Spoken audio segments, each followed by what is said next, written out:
Yeah, that's right, that's right. This is a bunch of rocks squished together, see? It's pretty cool. Very cool. And so what geologists call a bunch of rocks squished together is a conglomerate. So it's a conglomeration of rock of other rocks joined together to make a single rock. And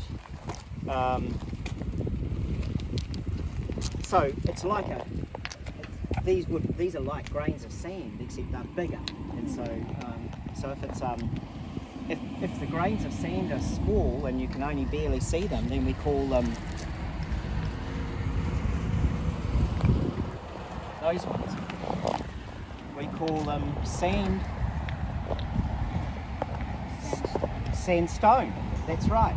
So sandstone is so we've got a conglomerate with big bits in them, big bits in the rock.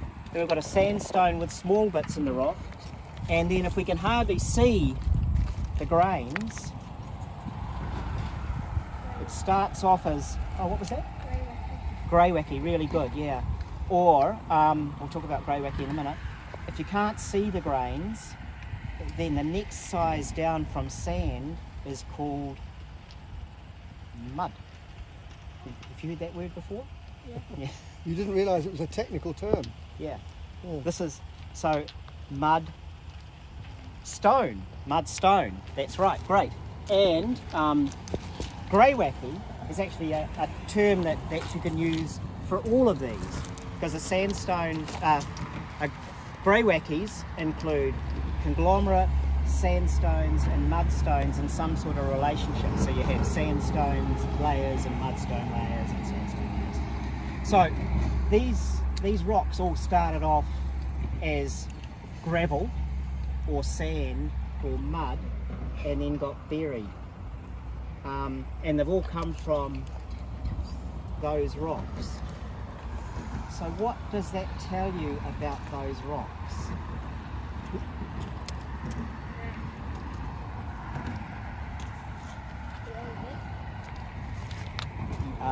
The mountains are big. What does it tell you about the mountain range? What's the mountain range made up of? Because these are the most common rocks we found, aren't they? They're all over the place. So the rocks are made, the mountain ranges are mainly made up of sandstone, mudstone, and a bit of conglomerate. And sandstone and mudstone started off as muds and sands. And so those rocks started off as muds and sands in the sea and have been buried and have been pushed up. Does anyone know how long ago those rocks came up? Those mountains were formed?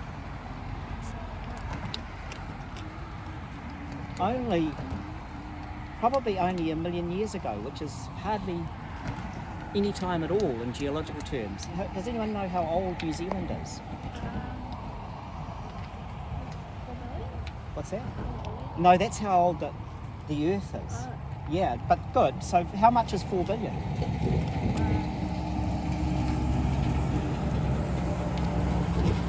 How many millions? 4,000. 4,000 million years is the age of Earth, or actually 4,600 million. So that's pretty old. New Zealand, the oldest rocks in New Zealand are about 500 million. And so those rocks coming up, being pushed up 1 million years ago, was quite a recent time in the geological history of New Zealand. So before that, they were under the sea, getting hardened and turned from mud and sand and gravel into conglomerate, sandstone and mudstone.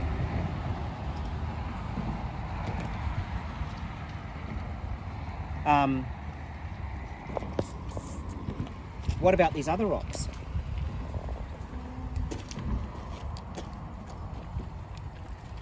The bricks we know about. That one kind of looks like sandstone. Yeah, so if we put all the sands together, all of these, most of these are sands.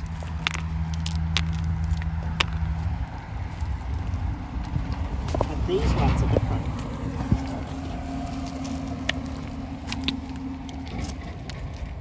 And these ones are very rare in the Tararuas, but when you find them, it tells you something really important. So we have the sands and the muds being the main part of the Tararuas.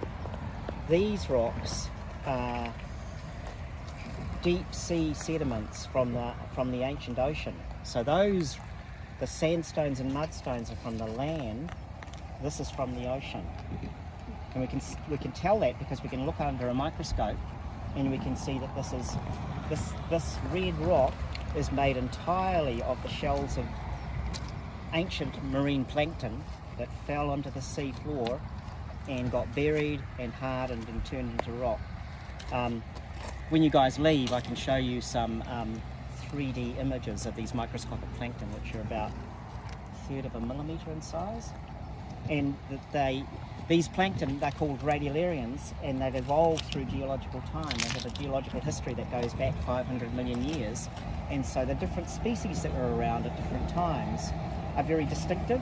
And so you can use the species that are found in these rocks to figure out how old the rocks are. Does anyone know how old the Tararuas are? I know. What's that? 30 million. Older than that? 30 million. Older than that? Keep guessing. 300 million. Younger than that? 200 million. So, the interesting thing about the Tararuas is there's actually 3 bands of rocks of different ages, all running parallel. So, what we're standing on here, going all the way out to the east coast, is something called the Paho terrain, which is about 120 million years old. And you go into the mountains, the foothills of the mountains, and you actually, who's been to Donnelly's Flat? Yeah, Donnelly's Flat, if you go down to the stream, the Atifakatu stream, and you look across the stream from where the camping area is, you'll see these sheared rocks. It's very talk about fragmented, next. slaty, dark stuff. Slaty rocks, That right? sheared rocks. It's a fault zone, and it separates the Paho terrain from the Kaweka terrain, and the Kaweka terrain, so Paho terrain's 120 million years, Kaweka terrain is 170 million years. And you go further, the other side of the mountain ranges, has anyone been to the top of Mount Holdsworth? Fantastic. I went there last week. It's hard work, isn't it? Yeah, and my legs are still sore. Just the other side of the mountain ranges, you get into what is called the Rakaia terrain, and the Rakaia terrain goes all the way to Wellington. Who's been to Red Rocks? Yeah, so the rocks that make up Red Rocks, which include those ones there, and actually these ones here, are 210 million years old. And in terms of geological time, those millions of years are Triassic, the oldest, Jurassic, the middle ones, the Kaweka terrain, and Cretaceous, the younger ones. So we're sitting, if we would go down here, we'd be in Cretaceous rocks. So, you date them from the microscopic fossils that are in these rocks, and then you find that when you're up in the mountains, that these rocks are associated with these rocks. And if you cut these open and have a look at them under a microscope, you'll see that they're volcanic rocks. So these are, some people think that Tararuas are volcanoes, but they're not. They're old sedimentary rocks mainly, but in some places there's volcanoes. And so these are what are called spilitic lavas and basalts. So they're ocean floor rocks that formed in the ocean floor. So that's a darker purple than the more orangey. That's right. Radiolarian. It's normally, so the purple and the green are normally associated with each other, so you get them together quite often. And that's just different chemical changes going on in the rock, and how much oxygen is tied up with the iron, basically. So it's iron, to the extent to which the iron is oxidized. It's a very good story in Red Rocks booklet that I'll give you guys, because the Red Rocks booklet that Hamish Campbell and Rodney Grates put together has a really good story that links these grey-wackies, sandstones, mudstones to the Rodney Grates. volcanic Who's heard rocks. of Rodney Grates? So, Aliana is just reading the Magnitude 8 Plus book. Oh, right.